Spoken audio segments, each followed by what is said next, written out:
All right, so this is going to be a bit of a late reaction. And the reason is that I was just sort of waiting for someone, anyone, to make the points I'm about to make. I was waiting for some sort of substantive critique of Ilhan Omar's comments that she made. The recent comments that she made. Her comments specifically, we have seen unthinkable atrocities committed by the US, Hamas, Israel, Afghanistan, and the Taliban. Okay, so look, let's dive into it. First thing I want to do is say, I think part of the reason why there has not been much pushback on Omar, there was initially, right? There was a few fellow House members who said, this is anti-Semitism. And I think they were basing that charge not simply on this comment, but on previous comments that she's made before.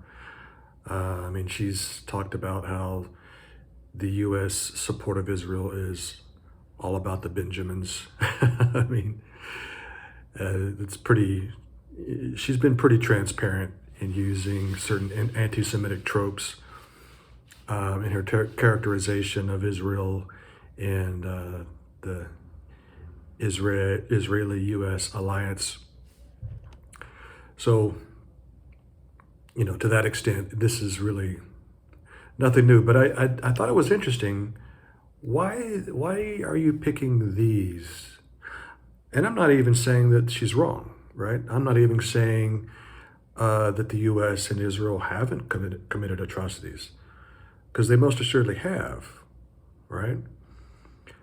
But I find it interesting. You're singling out these groups. Now, what are these groups? So you've got America, Israel, and Afghanistan, right? These are sovereign states. But then you've got two explicitly terrorist organizations who just happen to have, at one time or another, controlled states, right? The Taliban was in control of Afghanistan. And, we could argue that if they're not in control now, they will be, right? And Hamas is in control of Gaza. That strikes me as a bit hypocritical. Let's talk about Hamas for a second. If you look at Hamas's charter, right? Hamas was sort of an offshoot of the Muslim Brotherhood back in the late 80s, right around the first Intifada. And if you look at Hamas's charter, it explicitly calls for the destruction of Israel. And it's very explicit in saying that it's not simply at war with Zionism, right? But Jews.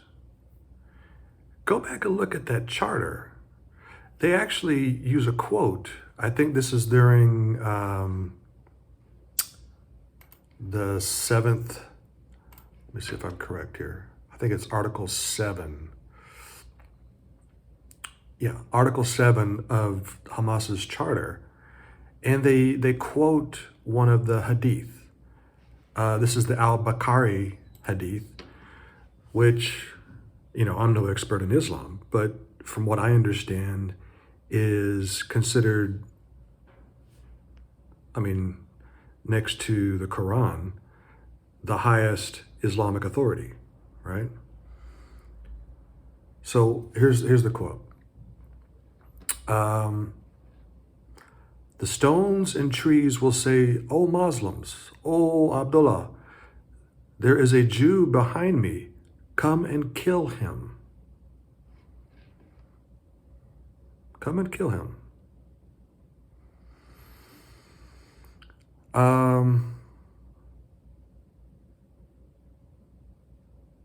Yeah. Okay. So that's that's pretty explicit. They're not just talking about, the standard Islamicist. We want to destroy the state of Israel because we're against anti-Zionism. Um, it goes further than that and calls for genocide of the Jewish people. Uh, so that's interesting. And, you know, so that's, again, during the late 80s, during the first Intifada. What happened during the Oslo peace process during the 90s? What was it? What was going on in the background? The Oslo peace process was it was a very difficult process, in part because of right-wing extremists in Israel, right? Members of the settler movement who just continued, and no doubt, whether the government's support of them was explicit or implicit, whether they just looked the other way, there's some culpability there, right? And the settler movement to this day is controversial, and it inflames the tensions. And indeed, there are right-wing extremists, fanatics in the settler movement who believe that there's some sort of divine warrant, to take over lands even when they don't belong to them. Um, you know, but what's interesting to me is I don't know of any settler movement group, certainly within the political parties, that call for the genocide of Palestinians. They definitely call for the transfer. And I'm not saying that's good, right? I'm not saying that's right. But are we going to argue there's not a distinction between transferring people and killing them? So that was definitely part of the problem with the Oslo peace process. But what was the other part of the problem? Oh, right. The Hamas, along with their other Islamicist organizations like the Islamic Jihad, they were committing terrorist acts all over, blowing up buses, right? Going to restaurants and blowing themselves up or opening fire.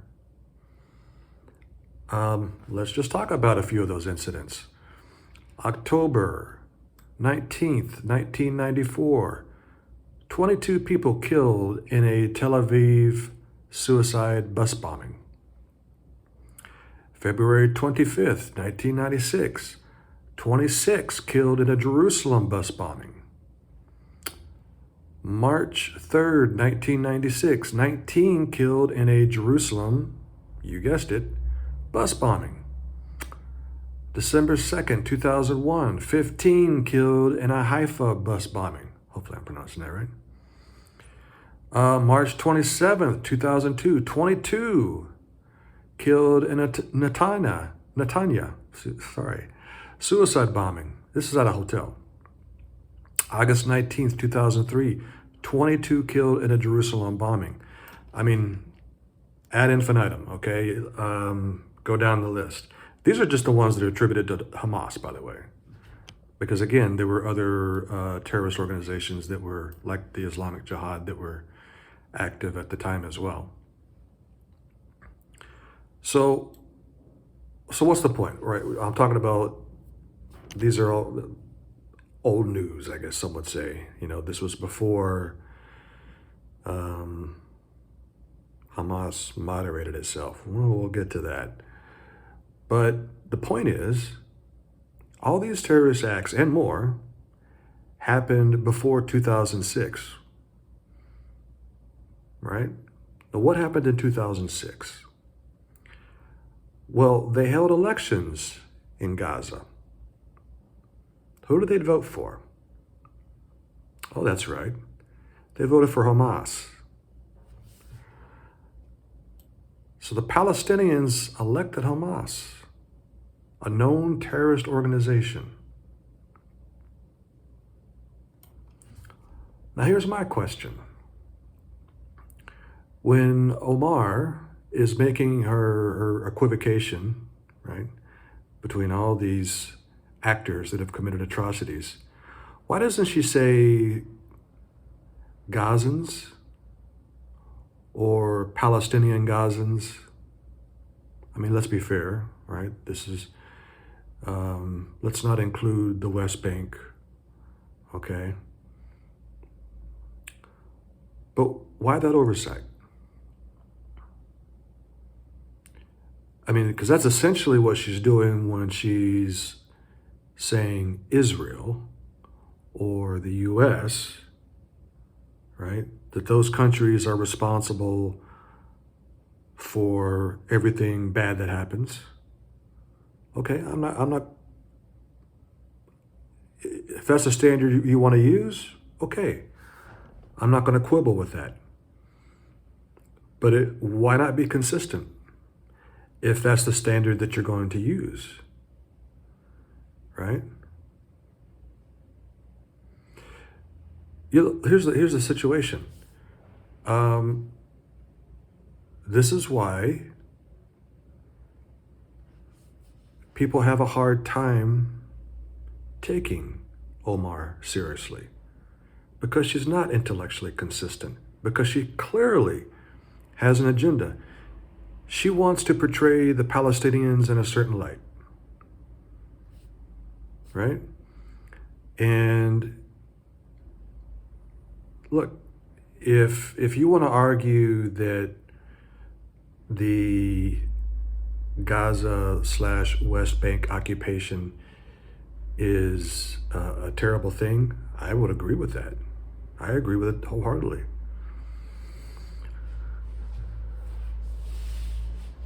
But why not be honest about the fact that the Palestinian people, that their situation is just as complex as the Israeli people, right?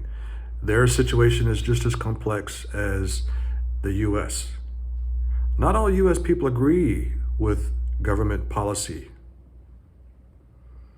right? The government policy that would be responsible for the atrocities that she's referring to. We don't even know what atrocities she's referring to. It might be helpful if she would be specific, but there's no denying that the US government has, at times, been responsible for atrocities. Distant history, Native Americans, Black Americans, recent history, Latin Americans, right? Latin Americans in Latin American countries, right? We've sponsored right-wing death squads. Israel, there have been moments when the whatever Israeli government is in control at the time. I don't know if you could even specifically indict one more than the other. I think there have been, I would suppose Omar would agree that there have been atrocities that have been committed, whether you're talking about the Labor or Likud or it's usually those two governments that are in control. But there's also no question that there are Israeli citizens who don't agree with those government policies. And here's the thing that I find interesting. Oftentimes when the IDF, or even if it's not a member of the military, right? Even if it's some crazy,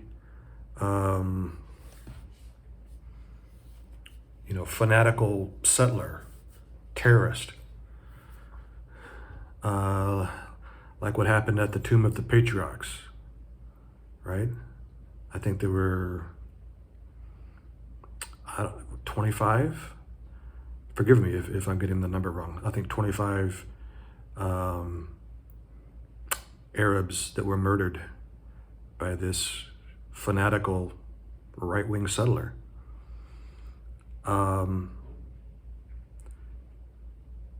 There are Israeli people who don't agree with that, right? There are Israeli people some people don't even agree with a two-state solution. Some people think that there should be a one-state solution. And as anyone who's contemplated that option knows, if there were a one-state solution, it would cease to be a Jewish state because the Jewish people would be in the minority. But there are Israeli citizens that are Jewish that still nonetheless support that. So the point is that the situation on the ground is much more complex than Omar wants to consider or think about, right? And she knows that. She knows it. That's why she says Hamas instead of Gazans or Palestinian Gazans, right? Because she knows full well that there are plenty of Palestinians who don't agree with the terrorist tactics used by Hamas to this day. I'm sorry, launching rockets, explicitly targeting civilian areas. You're not even attempting to target military targets. It's not like the situation in Gaza where the population density is so bad, and as a matter of policy, Hamas deliberately places its weapons and installations and offices in civilian locations. Military targets are out in the open in Israel. They're not that hard to figure out. But Hamas, that's not what they are. They're a terrorist organization, right? You're going to tell me that the Palestinian Gazans who voted for them aren't culpable? But the Israelis are? The Americans are? At least be consistent is what I'm saying. Because by not being consistent, you really betray your own bias and intellectual frailty. I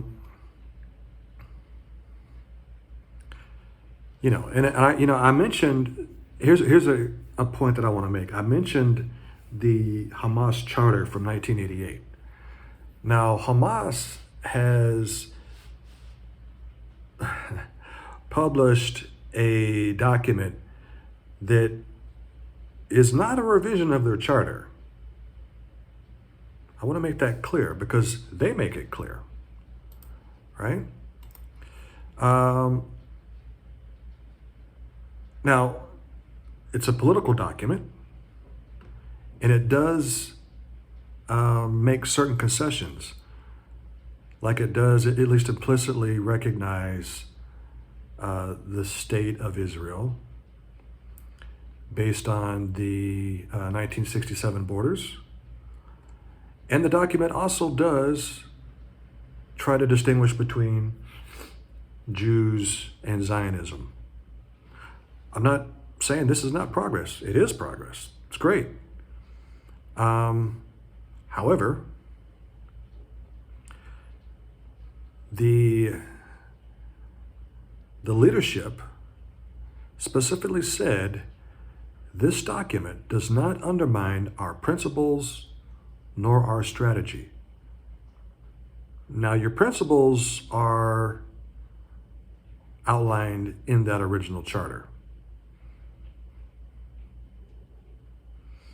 So this is a political document, right? It's sort of a concession based on reality that you're not going to defeat the Israeli IDF, the Israeli military. You're just not going to do it. Does that mean they no longer believe, that they no longer have racist beliefs about Jews? That they no longer believe that Jews must be killed? Because Again, that quote was inserted into their charter from the Hadith. So I would like to know whether or not they think that surah in that hadith is no longer valid, is no longer applicable. I would be interested to know that.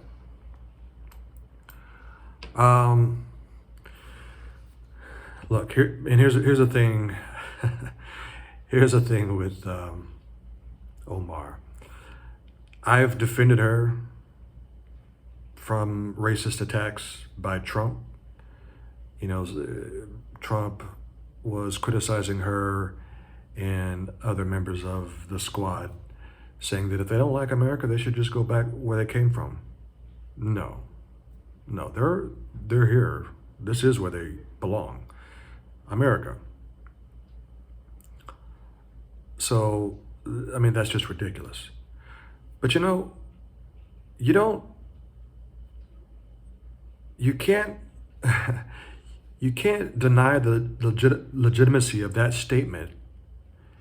And then on the other side, anytime someone attacks you or criticizes not you, but what you're saying, you can't fall back on, oh, it's Islamophobic. Your criticism is Islamophobic. Or you're criticizing my blackness. Or you're criticizing me because you're a misogynist. Really? Taking issue with your statement, with your equivocation, and your general long-running anti-Semitism. Sorry, just is what it is. How is that Islamophobic exactly? I mean, this is a tactic that unfortunately these pseudo-leftists, because I don't consider them progressive, because if you were really progressive, you would actually embrace free speech.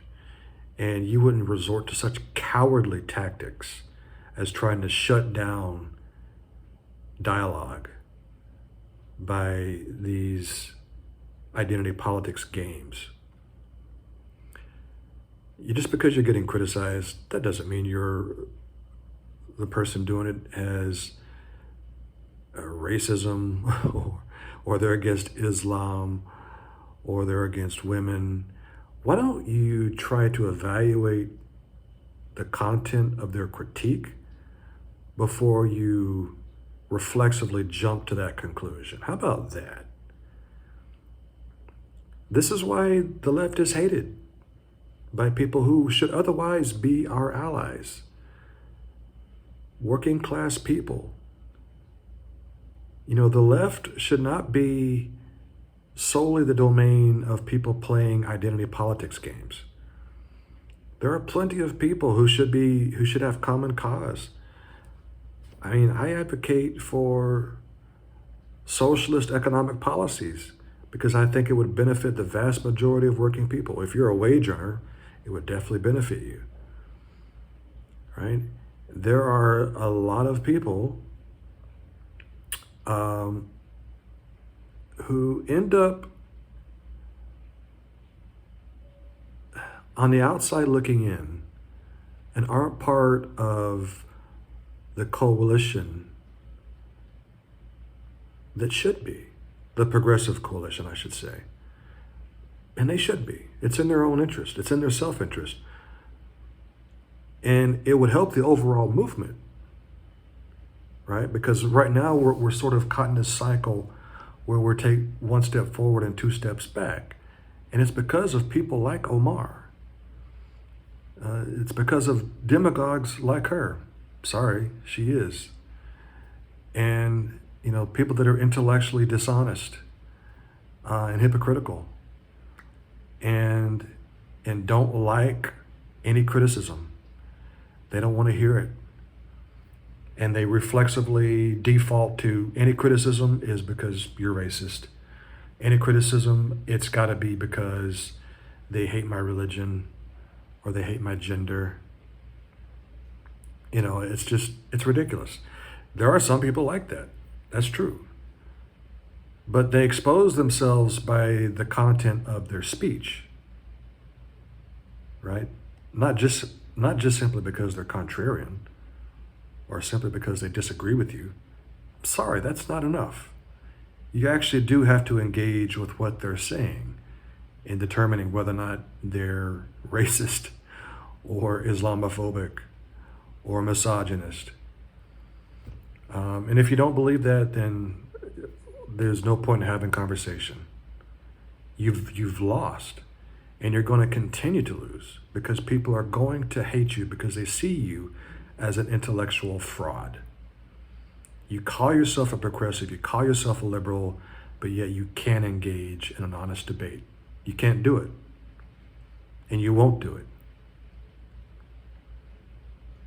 Because, let's be honest, it doesn't suit your propaganda. We could have an honest debate about the Israeli-Palestinian conflict. We could have an honest debate about what each side has done that's good and bad. We could actually do that. And we could even reach probably a lot of agreement, right? I would agree that the Israeli government and the IDF is in a position of dominance. No question about that. I can agree that I understand why, if you were a Palestinian, you might feel like you have to resort to violence, right? That you're in such a desperate situation that you might feel like that's the only way. I disagree with that, and I think that if you're going to condemn violence as a principle, well, then you should be consistent. But this is a debate that you can't even have with someone like Omar because she won't have it. She's just not going to do it. And that's unfortunate.